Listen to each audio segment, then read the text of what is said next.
ఈరోజు చదవబడిన లేఖన భాగాల్లో నుండి త్రిత్వం తర్వాత 25వ ఆదివారంలో మనం చదవబడిన లేఖన భాగాలన్నీ కలిసి చూస్తే మన అంశమేమి నిత్య జీవం అనే అంశాన్ని మనము ధ్యానించుకోవాలి ఈరోజు. ఎందుకంటే ఇది ఆల్మానిక్ ప్రకారం, ఆల్మానిక్ అంటే పంచాంగం అంటాం. ఈ ఆల్మానిక్ ప్రకారం లూథరన్ పంచాంగం ప్రకారము ఈరోజు ఈ సబ్జెక్టులే చెప్పాలి. దీన్ని మనం ఖచ్చితంగా పాటించాలి. ఈరోజు మన అంశం వచ్చేసి నిత్య జీవం. నిత్య జీవం అంటే విశ్వాస మూలముగా నీతిమంతులుగా జీవించుటయే నిత్య జీవం. నిత్య జీవం అంటే ఏంటి? విశ్వాస మూలముగా జీవించుటయే నిత్య జీవం. చదువుకున్న లేఖన భాగాల్లో నుండి మరి యోహాను సువార్త 5వ అధ్యాయం 24వ వచనం అందరం కలిసి చదువుకున్నాం. యోహాను సువార్త పరిశుద్ధుడైన యోహాను రాసిన సువార్త 5వ అధ్యాయం 24వ వచనం అందరము కలిసి చదువుకున్నాం. నా మాట విని నన్ను పంపిన వారి యందు విశ్వాసం ఉంచువాడు నిత్య జీవము గలవాడు, వాడు తీర్పులోనికి రాక మరణములో నుండి జీవములోనికి దాటి ఉన్నాడని మీతో నిశ్చయముగా చెబుతున్నాను. ఆమె ప్రార్థన చేసుకుందాం. ప్రేమ కలిగిన దయ కలిగిన తండ్రి, నీ కృపలో నీ సన్నిధానంలో ఈ ఉదయకాలంలోనైనా ప్రభు దినంలో పరిశుద్ధ దినంలో ఈ నెలలో 3వ ఆదివారం మమ్మల్ని ప్రవేశపెట్టినందుకు వందనాలు, స్తోత్రాలు. దేవా, నీ బిడ్డల మధ్య నేను నిలబడి ఉండగా నాతో మాతో మా అందరితో పరిశుద్ధాత్మ తండ్రి మాకందరికీ మా మంచి బోధకుడిపై మాకందరికీ బోధించమని, సమస్తము మర్యాదగా క్రమముగా జరుగులాగిన కృప దయచేయమని నజరేయుడైన యేసుక్రీస్తు నామంలో ప్రార్థన చేస్తున్నాము తండ్రి, ఆమేన్. దేవుని ప్రియ సంగమా, మనం చదువుకున్న లేఖన భాగాల నుండి మనం అన్ని కొద్ది నిమిషాలు మనం ధ్యానించుకున్నాం.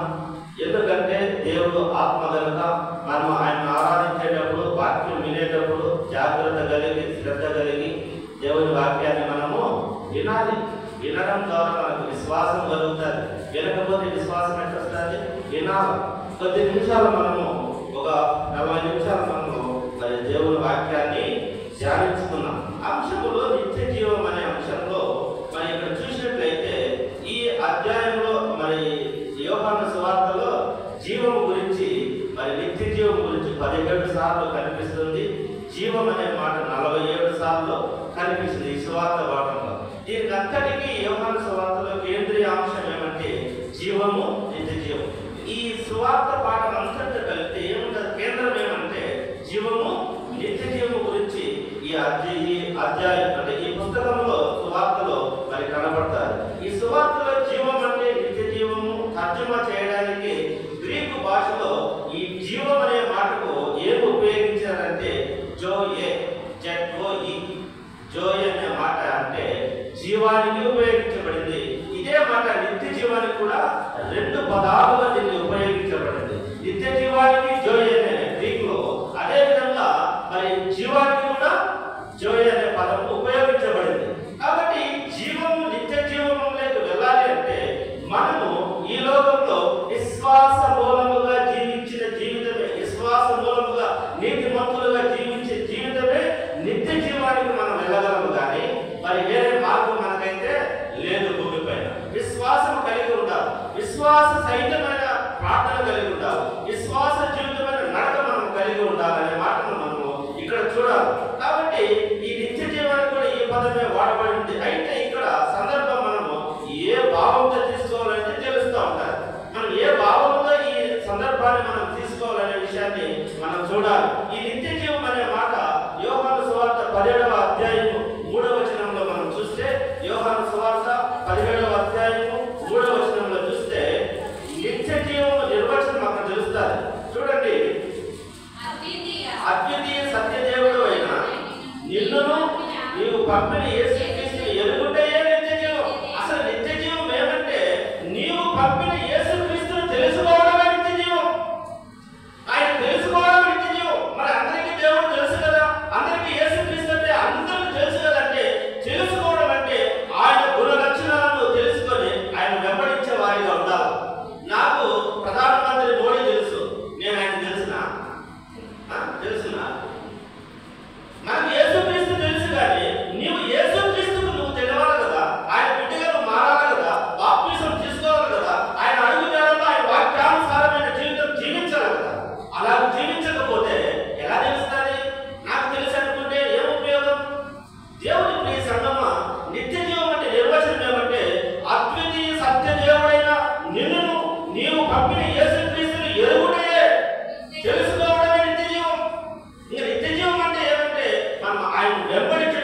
ఆయన గుణగణాలను లోతుగా మనం తెలుసుకోవడమే నిత్య జీవము. యేసుక్రీస్తును మన జీవితంలోకి ఆహ్వానించడమే నిత్య జీవం. మరి వేరొక జీవం మనకు లేదు. కాబట్టి మరి యోహాను సువార్తలోనే 3వ అధ్యాయము 16వ వచనము 15వ వచనం చూస్తే, యోహాను సువార్తలోనే 3వ అధ్యాయము 15, 16 వచనాల్లో నిత్య జీవం గురించి వాగ్దానం చేయబడి ఉన్నదంట. నిత్య జీవం అంటే వాగ్దానం చేయబడి ఉన్నది. చూడండి, యోహాను సువార్త 3వ అధ్యాయం 15, 16 వచనాలలో, అరణ్యంలో మోషే సర్పమును ఎలాగూ ఎత్తెనో అలాగూ విశ్వసించు ప్రతి వాడు నశింపగా ఆయన ద్వారా నిత్య జీవం పొందినట్టు మనుష్య కుమారుడు ఎత్తబడెను. ఇంకొక 16వ వచనం చదువు. దేవుడు లోకమును ఎంతో ప్రేమించెను, కాగా అద్వితీయ కుమారుడుగా పుట్టిన వారి యందు విశ్వాసముంచు ప్రతి వాడును నశింపగా నిత్య జీవం పొందినట్టు. దేవుడి సంగమా, నశించగా విశ్వాసముంచు ప్రతి వాడు, ఎవరైతే యేసుక్రీస్తును నమ్మి విశ్వసిస్తాడో వాడు నశింపగా నిత్య జీవము పొందుతాడు. మరి ఏమనుకుంటున్నారు? అదే మనం చూస్తే మరి ప్రతి వాడు నశింపగా ఆయన ద్వారా నిత్య జీవం పొందినట్లు మనుష్య కుమారుడు ఎత్తబడెను. ఎక్కడికి ఎత్తబడినాడు మనుష్య కుమారుడు? ఆ రోజు ఆయన ఐగుప్తులో మరి సర్పములు కాటులో చనిపోతే మరి ఇద్దరి సర్పం చేసి ఆ సర్పం ఎవరైతే చూశారో వాళ్ళంతా బ్రతికారు. ఈరోజు అదే రీతిగా యేసుక్రీస్తు పాపం చేసిన మనము నశించిపోతుంటే, చచ్చిపోతుంటే, లేదంటే జీవానికి పోకుండా నరకానికి పోతుంటే ఆయన చూసినాం. ఎక్కడంటే సిలువలో ఆ రక్తం కానే సమయంలో మన కోసం పాపం అంతా వీపు పైన మోసుకొని వెళ్ళి తుర్రబడిన శరీరంలో ఆకాశానికి భూమికి మధ్యలో వేలాడిన క్రీస్తును ఈరోజు చూస్తే నీకు నిత్య జీవం వస్తుంది.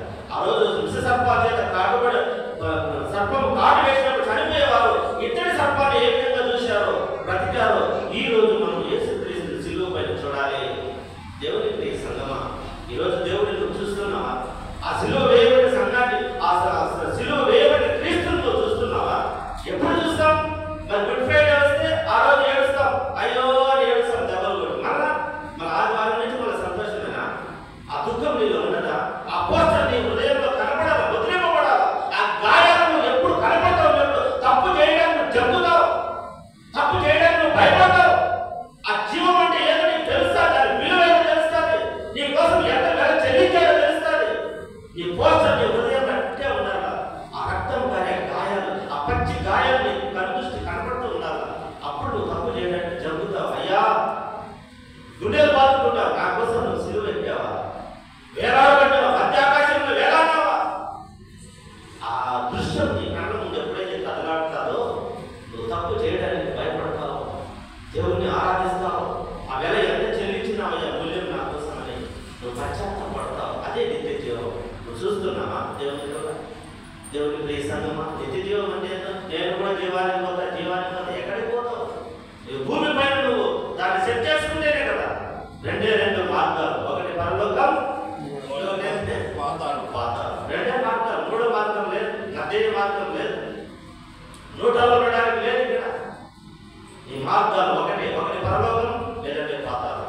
అంటే అది నీకు భూమి మీద ఉండగా నువ్వు డిసైడ్ చేసుకోవాలి. చనిపోయినా నేను చేయలేదు. అందుకోసం చెప్తున్నాడు యోహాను సువార్త 10:10 కూడా చూడండి. ఈ 10:10 కూడా జీవం కలగడానికి, సమృద్ధిగా కలగడానికి యోహాను సువార్తలోనే 10వ అధ్యాయం 10వ వచనంలో చూడండి. 10వ వచనం 10వ అధ్యాయం చదువు. దొంగతనమును హత్యను నాశనము చేయుటకు వచ్చును గాని మరి దేనికి రా? గొర్రెలకు జీవము కలుగుటకును అది సమృద్ధిగా కలుగుటకును. ఎందుకు వచ్చాడంటే యేసుక్రీస్తు ప్రభువు వారు గొర్రెలకు జీవం కలగడానికి వచ్చాడంట. అది సమృద్ధిగా కలగడానికి, అరకొరగా కాదు, సమృద్ధి అయిన జీవం కలగడానికి యేసుక్రీస్తు ప్రభువు వారు ఈ లోకానికి వచ్చారు. ఎందుకు? జీవం ఇవ్వడానికి. ఆ జీవం కూడా అరకొరగా కాకుండా సమృద్ధి జీవం ఇవ్వడానికి వచ్చాడు. ఈ నిత్య జీవాన్ని దేవుని ఎదురు మనకు కలుగుతారు. ఎక్కడ కలుగుతారు జీవం? యాడికి మనం జీవం ఉన్నదనే విషయాన్ని మనం అర్థం చేసుకోవాలి. దేవుని ప్రియ సంగమా, మరి అదే మనం ఇప్పుడు చదవని లేఖన భాగాల్లోనే చూసినట్టయితే యోహాను సువార్త 5:24 చూస్తే నిత్య జీవం ఎలా పొందాలో, ఎలా పొందగలనో ఈ వచనం చూపిస్తారు. నిత్య జీవము ఎలా పొందాలో చూపిస్తుంది, దాని నిర్వచనం చూపించాము. ఈరోజు నిత్య జీవం పొందాలంటే 7 పొందాలి. 5:24 మనం చదవబడిన లేఖన భాగాల్లో చూస్తుంటే చూడండి 24, నా మాట విని నన్ను పంపిన వారి యందు విశ్వాసముంచువాడు నిత్య జీవము గలవాడు, వాడు తీర్పులోనికి రాక మరణములో నుండి. ఇప్పుడు నిత్య జీవానికి పోయే మార్గం కూడా యేసుక్రీస్తు ప్రభువు గారు చెప్తారు. అయ్యా, నా మాట విని నన్ను పంపిన వారి యందు ఎవడైతే విశ్వాసముంచుతాడో వాడు మరణములో నుండి జీవములోనికి దాటి ఉన్నాడు. ఈరోజు మనమందరం యేసుక్రీస్తు విశ్వాసం నుంచి ఉన్నాం కాబట్టి మరణంలో నుండి జీవములోకి దాటి ఉన్నాం. మరి పాప మార్గంలో మంచి మార్గంలోకి వచ్చావు, చెడు మార్గంలో నుంచి మంచి మార్గంలోకి వచ్చావు. మరి నాశనం నుండి అభివృద్ధి వైపు మనం అడుగులు వేశాం. ఎప్పుడు జరుగుతుంది ఆ విషయం అంటే నన్ను పంపిన వారి యందు విశ్వాసం ఉంచడం ద్వారా, నా మాట విని మాట వినడం కొట్టేందుకు ప్రభువును అర్పించడం కంటే మాట వినడం శ్రేష్టం. దేవుని వాక్యం చెప్తారు, నువ్వు కొట్టేందుకు ప్రభు అర్పించడం కంటే, పనులు అర్పించడం కంటే దేవుని మాట వినడం శ్రేష్టం. నువ్వు కొట్టేందుకు ప్రభు అర్పించి దశమభాగాలు ఇచ్చి 10,000 20,000 ఇచ్చి దేవుని మాట వినకపోతే ఏం ఉపయోగం? ఉపయోగం లేదు. ₹1,00,000 నాకు సంఘానికి ఇచ్చినా నువ్వు దేవుని మాట వినకపోతే నీకు వచ్చేదేమీ లేదు. దేవుని ప్రియ సంగమా, ఉదయ కాలంలో దేవుడు మాట్లాడుతున్నాడు మనతో. నిత్య జీవానికి పోవాలంటే యేసుక్రీస్తు విశ్వాసం నుంచి ఆయన మాట ప్రకారం జీవిస్తే మరణంలోని జీవంలోకి దాటి ఉన్నాం. ఈరోజు ఇక్కడ చేరిన మనం అందరం ఎవరైతే నిజంగా ఆయన విశ్వసించితే మనకు మరణ భయము లేదు, మనం జీవంలో ఉన్నామనే విషయాన్ని మనం రూఢిపరచుకోవాలా. మరి ఆ జీవంలో ఉన్న దాన్ని మరి హేళనగా చూడకుండా దాన్ని కొనసాగించాలి. ఎప్పటి వరకు అంటే నీవు మరణించేంత వరకు. కాబట్టి చేయాలనేది దేవుని వాక్యం. మరి చూడండి, మరి ఈ విషయాల్లో మనం చూసినట్లయితే మరి జీవం గురించి, మరి నిత్య జీవం గురించి 6వ అధ్యాయము రోమిలకు రాసిన పత్రిక 6వ అధ్యాయం 22 చూస్తే ఇక్కడ నిత్య జీవం అంటే ఏంటో తెలుస్తారు. రోమిలకు రాసిన పత్రిక 6వ అధ్యాయము 22వ వచనం. రోమ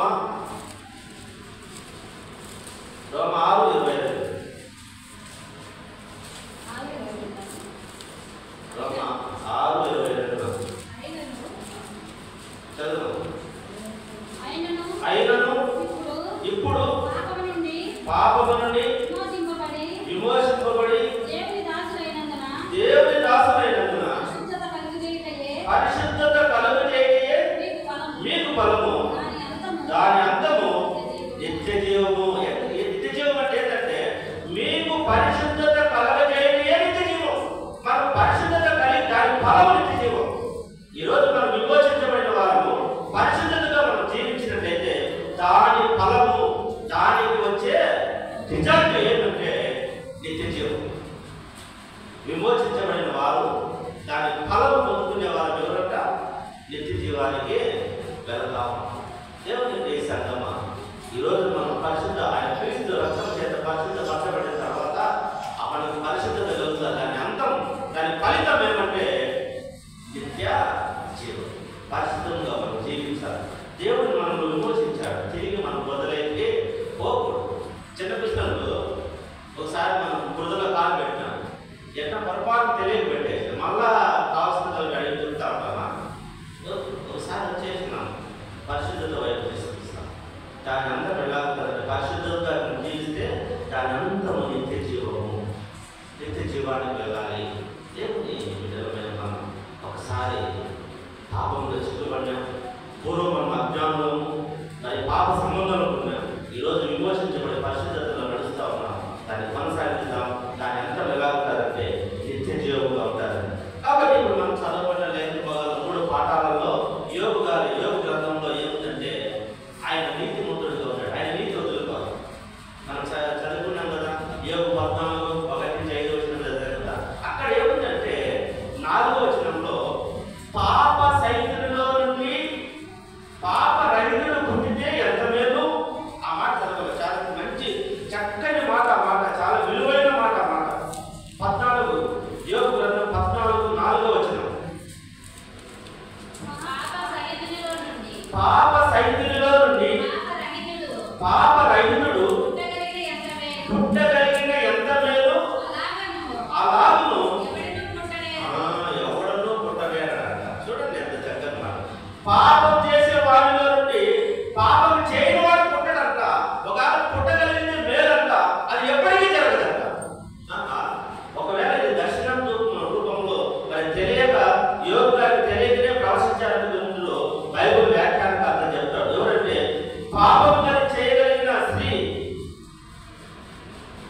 పాప మానవులుగా పుట్టిన మరియమ్మ తల్లికి పాప రహితుడు పుట్టాడు.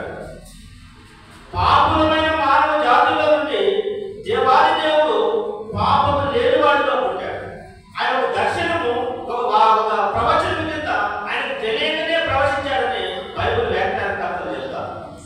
యేసుక్రీస్తు గురించి తెలియకనే ప్రవచించినాడని ఒక బైబిల్ వ్యాఖ్యానకర్త చెప్తారు. అంటే ఎందుకంటే ఆయనకు తెలియదు కానీ ప్రవచించినాడు. ఏమని? అక్కడ జరగదండి. ఎప్పటికీ పాపం చేసేవాడికి పాపం చేసేవాడు పుట్టాడంట, పాపం చేయనివాడు పుట్టడు. యాకాయకి తీయకాయ పుడుతుందా? పుడితే లేదు కదా, అది ఎప్పటికీ జరగదంట. కానీ పాపము చేసేవాడిలో నుండి పాపము చేయని వాడు యేసుక్రీస్తు ప్రభువు వారు పుట్టారు. ఈరోజు దేవుడు చేస్తున్నాం. యోగుకు వచ్చిన కష్టాలు తెలుసు, అందరికీ తెలుసు. ఆయన యథార్థత వదల, ఆయన నీతిమంతుడు ఉన్నాడు. అందుకోసమనే ఆ మాట చూడండి. యోగు అనే మాటకు అర్థం ఏమంటే హింసింపబడిన వాడు. యోగు అనే మాటకు అర్థమేమి? హింసించబడిన వాడు అనే మాటకు అర్థం అంట. అలాగే అరబిక్ లో కూడా అర్థం ఏమంటే తిరిగి పొందుట. అరబిక్ భాషలో యోగు అనే మాటకు అర్థము హీబ్రూ భాషలో హింసించబడిన వాడు, శ్రమ పొందినవాడు. అదే అరబిక్ భాషలో వచ్చేసి తిరిగి పొందుట, తిరిగి వచ్చుట. తిరిగి పొందుట, తిరిగి వచ్చుట. అలాగే యోగు శ్రమలో మరి ఎవరు ఇక్కడ ఉన్నారంటే దేవాది దేవుడు జోక్యం ఉన్నాడు. యోగు శ్రమలకు కారణం ఎవరంటే యోగు కాదు, యేసుక్రీస్తు లేదంటే దేవాది దేవుని జోక్యం. దేవుని జోక్యం యోగు. శ్రమలో ఆయన జోక్యం కలిగించుకున్నాడు, శ్రమలు పొందించాడు. ఎందుకు శ్రమలు అంటే కొన్ని సందర్భాల్లో విశ్వాసాన్ని పరీక్ష చేయడానికి మంచి వారికి సైతము కష్టాలు దేవుడు పెడతా ఉంటాడు.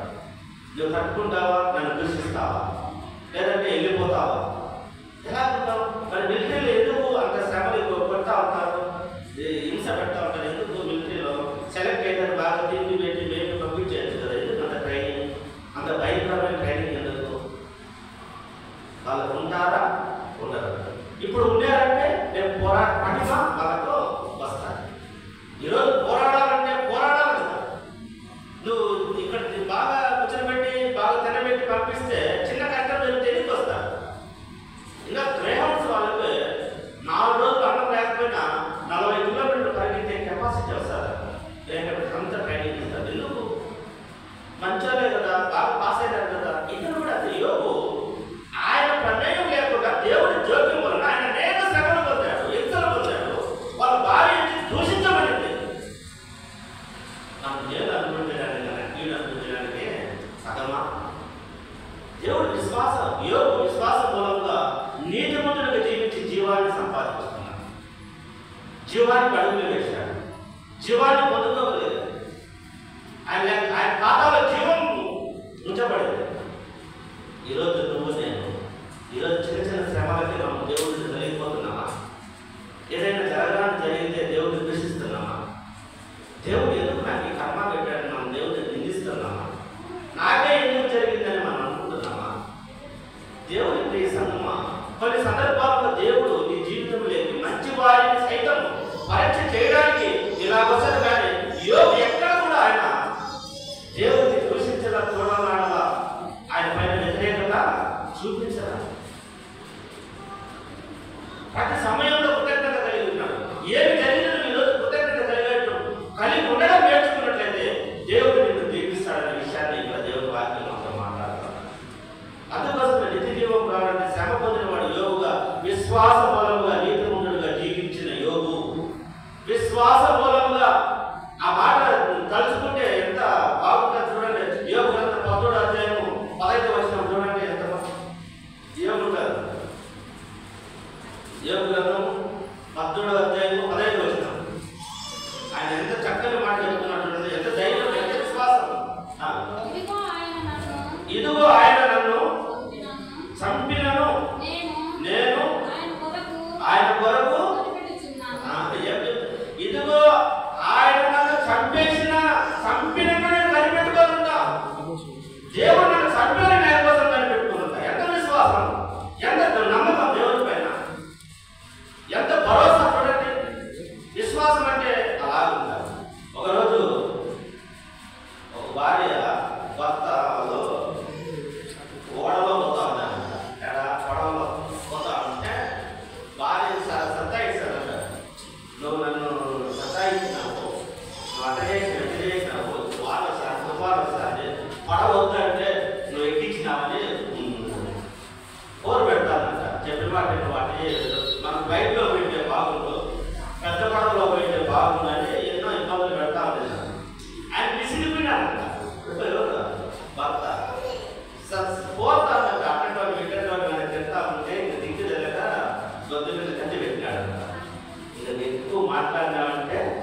ఈజీగా కొట్టేస్తారు. ఆ భార్య నవ్వుతారు, భార్య నవ్వుతారు. ఎందుకు నవ్వుతాను? నేను తొట్టి మీద కత్తి పెట్టి కోస్తానంటే నువ్వు ఎందుకు నవ్వుతున్నావు అంటే నాకు తెలుసు నీ ప్రేమ ఏందో, నన్ను చంపుతావా నువ్వు, నువ్వు పొద్దున్న చంపుతావా, నువ్వు చంపగలవా, నువ్వు నీ ప్రేమ ఏందో నాకు తెలుసు, నువ్వు చంపలేవు అంటే ఆ భార్యకు ఆ భర్త పై ఉన్న నమ్మకం, విశ్వాసం, చంపలేని ధీమా. ఇక్కడ కూడా దేవాది దేవుడు యోగ అంటాడు, నువ్వు నన్ను చంపినా నీ కోసమే కనిపెట్టుకోవాలి. ఎంత విశ్వాసం చూడండి, ఎంత నమ్మకం. అందుకే విశ్వాస బలంగా నీతిమంతులుగా జీవించిన యోగు ఆయన ఇంకొక మాట కూడా అంటాడు. ఆ 19వ అధ్యాయం యోగు గ్రంథం 19వ అధ్యాయం 25-26 చదవండి. చాలా చక్కని మాట యోగు గ్రంథంలో. అయితే నా విమోచకుడు సజీవుడని, తరువాత ఆయన భూమి మీద నిలుచునని నేను ఎరుగుదును. ఈలాగు నా చర్మము చీకిపోయినను శరీరంతోనే నేను చెప్తాను. ఎంత నమ్మకం ఈ యొక్క విశ్వాసం చూడండి. ఆ మాట అంటున్నాడు, అయితే నా విమోచకుడు సజీవుడని, తర్వాత ఆయన భూమి మీద నిలిచినట్టు నేను ఎరుగుదును. ఈలాగు నా చర్మము చీకిపోయిన తర్వాత శరీరంతో నేను దేవుని చూసేదును, నా మట్టుకు నేనే చూసేదును. నా శరీరం అంతా పురుగైపోయినాయి, పురుగులు వచ్చేసినాయి. ఈ పురుగుల వల్ల ఈ శరీరం అంతా రాలిపోలేదు, ఎవ్వరు లేదు. నా కన్ను మాత్రం ఉన్నాయి కదా, నా కన్నుతో చూస్తాను. ఎంత విశ్వాసం దేవుని చేసిందమ్మా. ఈరోజు నిత్య జీవానికి వెళ్ళాలంటే అటువంటి విశ్వాసం ఉండాలి, బలమైన విశ్వాసం ఉండాలి. నా చర్మం అంతా ఊడిపోయినా నా కన్నులతో మాత్రమే నేను చూడగలను. నా దేవుడు సజీవుడు, ఆయన భూమి మీద వస్తాడు, నేను చూస్తానని. ఈరోజు మన నిరీక్షణ ఉందా? అటువంటి నిరీక్షణ కలిగి ఉన్నామా? నా దేవుడు నన్ను వదిలిపెట్టాడని నిరీక్షణ ఉందా? ఏ స్థితిలోకి వెళ్ళినా నా దేవుడు నన్ను లేపుతాడు, నన్ను పైకి తీసుకొస్తాడని నమ్మకం ఉందా? భరోసా ఉందా? చిన్న కష్టం చేస్తే దేవుడు ఉన్నాడా లేదని అనుమానం వస్తారు. మరి యోగు ఎంత నమ్మకం, ఎంత యథార్థంతో జీవించాడో ఒకసారి ఆలోచన చేస్తాం. కాబట్టి యోగు విశ్వాస మూలంగా నీతిమంతులుగా జీవించిన యోగు మరి నిత్యరాజ్యం వెళ్ళాలంటే, నిత్య జీవం పొందుకోవాలంటే విశ్వాసం ఉండాలి. రెండవ